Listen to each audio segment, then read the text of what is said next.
The galaxy was dying. Bright stars faded. Planets burned. Civilizations fell one by one. The enemy came from deep space, silent, cruel, and impossible to stop. They were called the Khazar. No one knew where they came from. No one understood what they wanted. They destroyed everything. The alien alliance, made of proud races like the Threx, Zolari, and Nari, had once ruled the stars. Their fleets had crushed pirates, faced black hole storms, even fought each other in ancient wars. But now they were broken. Their ships drifted. Their armies were gone. They had lost. On a cold metal moon near a dying red star, the last commanders of the Alliance met in secret. The war room was quiet. Lights flickered. Everyone looked tired. Some had blood on their uniforms. Others stared at empty hands, remembering fallen friends.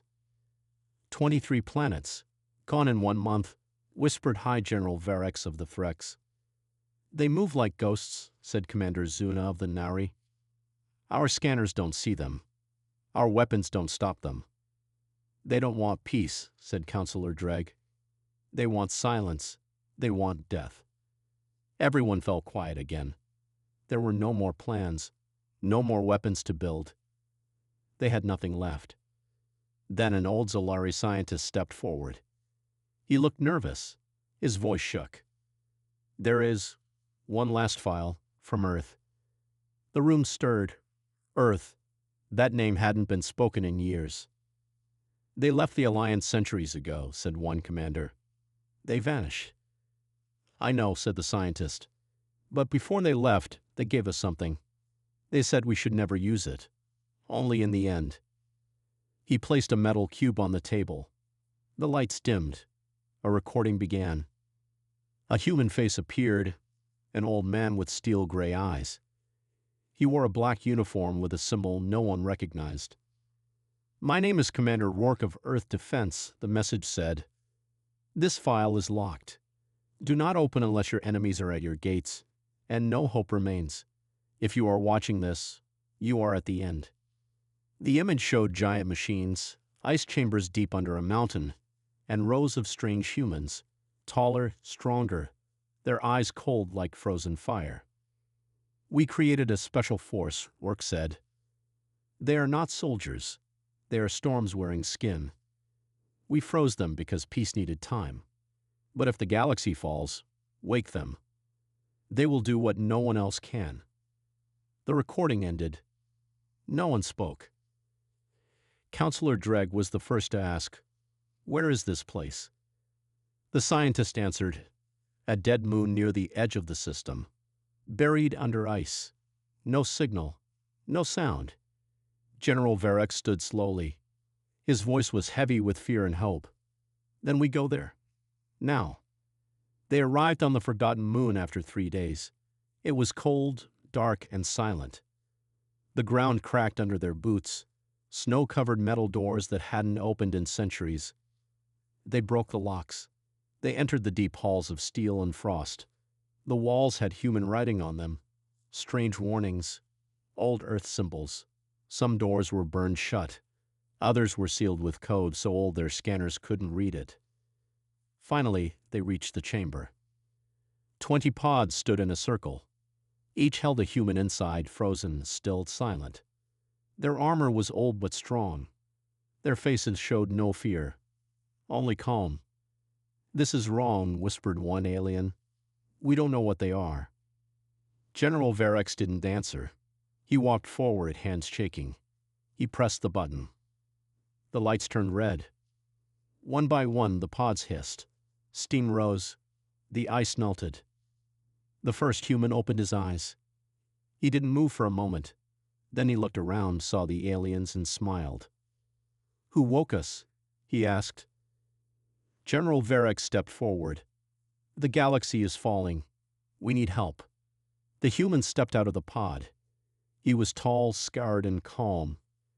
He touched the metal floor with bare feet, then looked up at the ceiling as if remembering a time long gone. I see, he said. Behind him, the other pods opened. More humans stepped out. Men and women with strange tattoos, glowing eyes, and armor made for war. Another alien whispered, "What are they?" General Varix could only say one word: hope. The frozen humans were now awake. Steam still floated in the cold air as the warriors stepped out of their pods. Their eyes glowed faintly under the dim lights. Each of them looked different. Some wore heavy armor, others had strange devices built into their skin. But one thing was the same: the calm, deadly silence they carried. The alien leaders stood frozen, unsure what to do. No one dared to move. These were not normal soldiers. These were not even normal humans. They'd felt different, as if ancient storms had taken the shape of men and women. The human who woke up first walked toward them. His armor was black and cracked, like something that had fought 100 battles. His hair was short, his face sharp like a blade. His name, written on his chest plate, was simple: Kane. Kane looked at General Varix, studying him for a long moment. Then he spoke, his voice low and rough from years of sleep. "Report." General Varix struggled to find words. "The galaxy is dying," he said. "An enemy we cannot fight has taken everything. Our people are running. Our worlds are burning." Kane's eyes narrowed. He glanced back at his team. They said nothing, but a few gave small nods, as if they already understood everything without words. Kane turned back. "Earth?" Varix hesitated. Gone, silent for centuries. For the first time, a flicker of sadness crossed Kane's face, but it was gone in an instant. "Good," he said quietly. "No one left to stop us." The aliens looked at each other, confused and afraid. Was that a joke? A threat? They didn't know. Kane lifted his hand. Weapons, armor, maps. The scientist who had brought them here rushed forward, bowing low. He showed the humans crates full of advanced guns, battle suits, and data pads filled with star maps. Kane and his team didn't even glance at the weapons. They chose their own gear, old and strange, from the vaults around the chamber.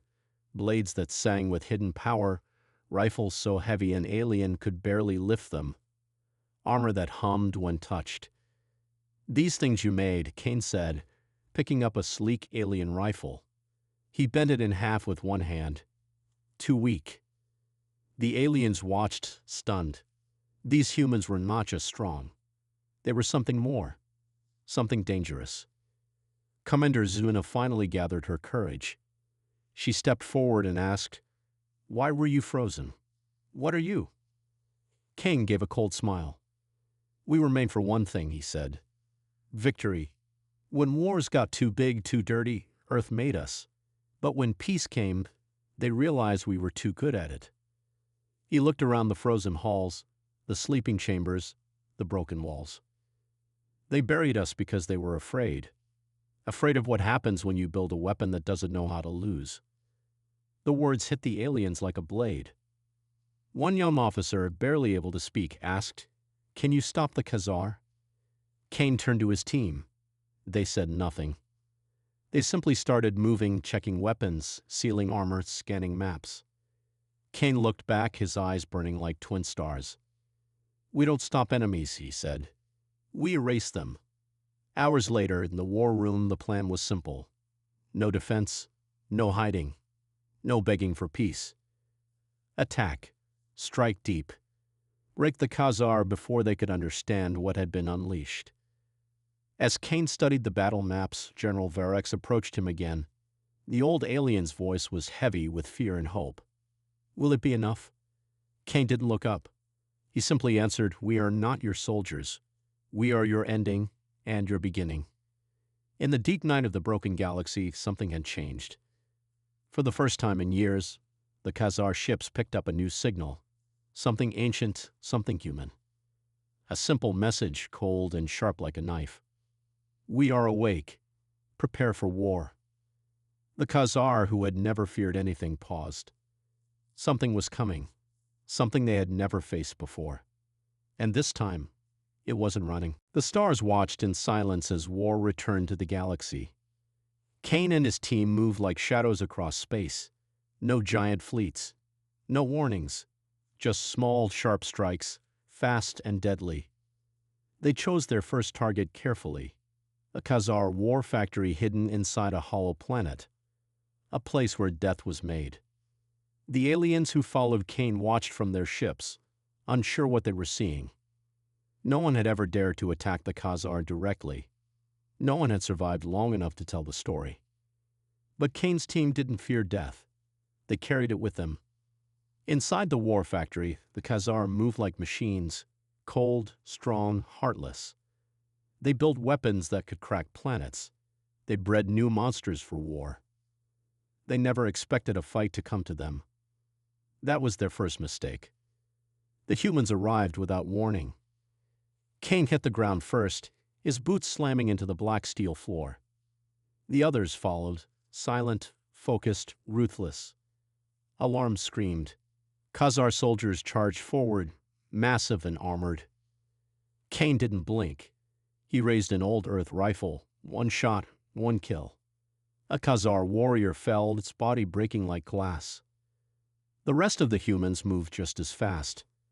Juno, with red tattoos across her arms, danced between the enemy lines, her twin blades flashing. Ward, the giant with silver eyes, ripped weapons from the hands of monsters and crushed them. The Khazar fought back, but their strength didn't matter. Their numbers didn't matter.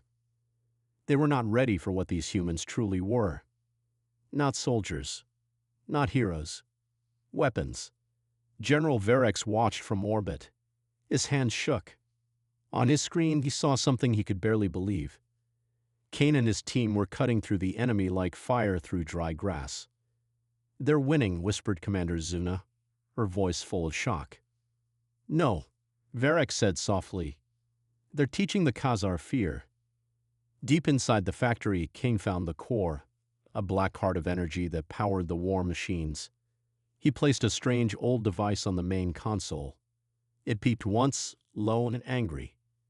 Kane spoke into his comm. "Mission complete. Time to go." The humans fell back without panic, moving fast but steady. The Khazar chased them, roaring in rage, but it was too late. As Kane and his team reached their extraction point, the factory behind them shuddered. And then, a roar of light. A blast that swallowed the hollow planet whole. From orbit, the Watchers saw it happen, the war factory exploding in a wave of fire that lit up the dead system like a second sun.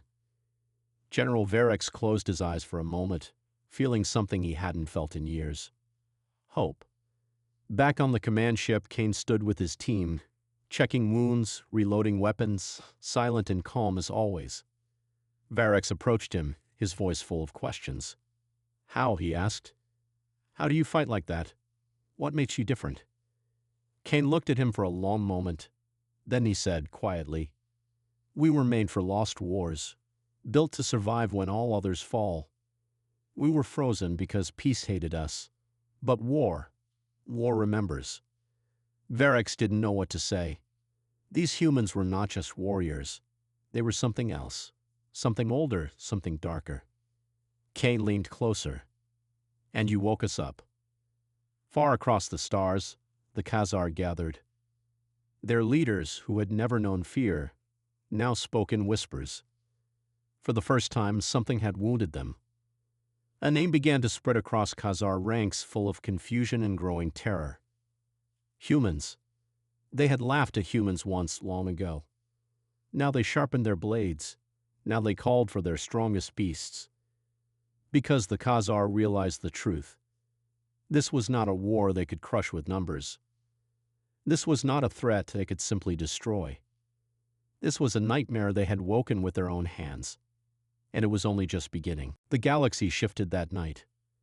The Khazar sent their biggest fleets to crush the humans. Armies of monsters. Machines taller than cities. Weapons that could tear moons apart. They moved fast, believing they could end the humans in one strike. But Kane and his team were already moving too. They didn't build giant fleets. They didn't make loud speeches. They simply chose their next target, the Khazar command ship itself. In the deep dark of space, the humans floated in small black crafts, invisible to scanners. silent as shadows, waiting. Inside their tiny ship, Kane stood with his team. No one spoke. They didn't need words. They had trained for this in a time before history forgot their names. Kane stared out at the massive Khazar flagship. It was a monster of steel and fire, guarded by a fleet of 1,000 ships. But Kane didn't blink.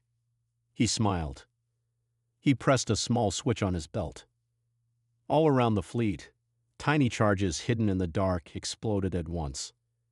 The Khazar ships rocked and twisted, caught in chaos. Their lines broke. Their weapons spun in wrong directions. And through that chaos, the humans attacked. Juno led the charge. She slammed into the first Khazar ship, cutting through its hull with her plasma blades. Ward tore open airlocks with his bare hands, letting enemies fly screaming into space. Kane landed inside the flagship. Alarms screamed around him. Khazar soldiers poured into the halls, their black armor glowing with hate. But Kane moved faster. He dodged blasts, broke bones, dropped enemies one after another. He fought like he wasn't human at all, more like a storm wearing a man's shape. In the command center, the Khazar warlord waited. He was massive, wearing a crown of bones, his 4 arms holding ancient weapons. His eyes glowed yellow with rage. When Kane entered, the warlord roared, shaking the walls. "You are nothing," the warlord shouted. "A ghost from a dead world?" Kane didn't answer. He threw a small device at the warlord's feet. The device beeped, and in a flash, gravity around the warlord shattered. The mighty Khazar leader floated helplessly in the air, roaring, swinging wildly, missing everything. Kane raised his rifle. One shot. One silent, final moment. The warlord's crown hit the floor first. Across the battlefield, the Khazar fleets panicked. Without their leader's orders, they stumbled. They turned their cannons on each other. They crashed into their own ships. In a few hours, the great Khazar fleet that ruled the galaxy was burning wreckage, floating in the endless dark. The humans had not just won. They had broken something deeper, something the Khazar didn't even know could break. Their pride. On the human command ship, General Verex and Commander Zuna watched the destruction in silence. Commander Zuna whispered, "They are winning." General Verex shook his head slowly. His voice was filled with fear and awe. "No, they are hunting." Across the galaxy, other worlds began to rise. Old allies who had hidden in fear. Small races that had been slaves for generations. They saw the Khazar bleeding, and they remembered old dreams of freedom. All because of the frozen humans who had returned from death itself. Kane stood on the command deck, looking out at the stars. His armor was scratched, his body tired. But his eyes burned bright. Juno came to stand beside him. "What's next?" she asked. Kane smiled, a small, dangerous smile. "We bring the storm," he said. "We don't stop until they beg for mercy." "And if they don't?" Juno asked. Kane's voice was cold. "Then we remind them why they should have never woken us up." In the darkness beyond known space, the last true Khazar leader heard the news. The humans were coming. And this time they would not stop. The Khazar would have to make a choice. Fight to the last breath, or vanish into dust. Either way, Kane and his team would not be denied. The real war had just begun. The galaxy trembled. The last Khazar forces gathered on a dead world called Vraxis. Their black banners flew over broken mountains. Their weapons covered the land like poisonous flowers. They were not ready to surrender. They were ready to die. Kane and his team stood on the command ship, looking at the battlefield below. Endless enemy lines, firepower that could burn oceans. It didn't matter. Kane's voice was steady. "This is where it ends." The humans were few. The Khazar were thousands. But numbers didn't scare Kane. They never had. As the dropships descended, Kane spoke to his team for the last time. "You know why we were frozen," he said. "Because the world was too scared of what we could do. They feared us." He looked each of them in the eye. But fear is not weakness. Fear is proof you are alive. Juno smiled, her hands tight around her twin blades. Ward punched his fists together, ready. We finished this, King said. For Earth, for every world they crushed. For everyone who never had a chance, Juno added. For every brother we buried, Ward growled. Kane nodded. Let's make them remember. The humans hit the ground like a hammer. The Khazar unleashed everything. Bombs fell. Cannons roared. The sky turned black. But Kane and his team moved like fire through dry grass. No fear. No mercy. Kane led the charge straight through the center of the Khazar lines. Bullets bounced off his armor. Explosions shook the ground. Still, he moved forward, every step carving a path through death. Ward lifted Khazar war beasts and threw them like toys. Juno danced through enemies like a ghost, too fast to catch, too deadly to ignore. The Khazar screamed. They roared. They'd fought harder than ever. But deep inside they knew. They were losing. Not because they were weak. Because the humans refused to fall. Ours turned into a bloody blur. Kane fought until his body was covered in wounds. His armor cracked. His blood stained the ground. Still he fought. Still he stood. At the center of the battlefield, the final Khazar general stood waiting. A giant more machine than flesh, his fists bigger than Kane's body. You will not break us, the general roared. Kane stepped forward, bloody but unbowed. We already have, he said. The final battle shook the mountains. Kane moved faster than the monster expected. He struck low, rolled aside, fired into weak joints. The general swung with crushing blows that cracked the earth itself. Finally, Kane found the opening. One shot, right through the heart. The general fell. And with him, the last hope of the Khazar. Across Firaxis, the Khazar armies dropped their weapons. Some fled into the dark. Some fell to their knees. The war was over. Kane stood over the dead general, breathing hard, looking up at the stars. He could feel it. The galaxy itself had changed. Not just for now. Forever. Later, when the survivors gathered around campfires on broken worlds, they would tell stories of that day. Of the frozen humans who rose from their long sleep. Of Kane, the man who carried a dead world's fury. Of Juno, who danced with death. Of Ward, who fought like a living mountain. They would remember. And they would never forget. On the battlefield, Juno sat beside Kane, watching the sun rise over the ruins. It's over, she whispered. Kane didn't answer right away. He knew better. Wars end. But scars stay. Still he smiled, a small tired smile. For now, he said, we gave them a new beginning. Ward laughed nearby, wrapping his wounds with rough cloth. We gave them a future, he said. And a warning, Juno added. Kane looked to the stars, feeling the cold wind on his face. Let them remember, he said quietly. If you ever wake a sleeping human again, be ready for the storm. And somewhere across the galaxy, in the deepest corners of space, a message echoed through old channels. Beware the frozen ones. Beware the storm carriers. Beware humanity.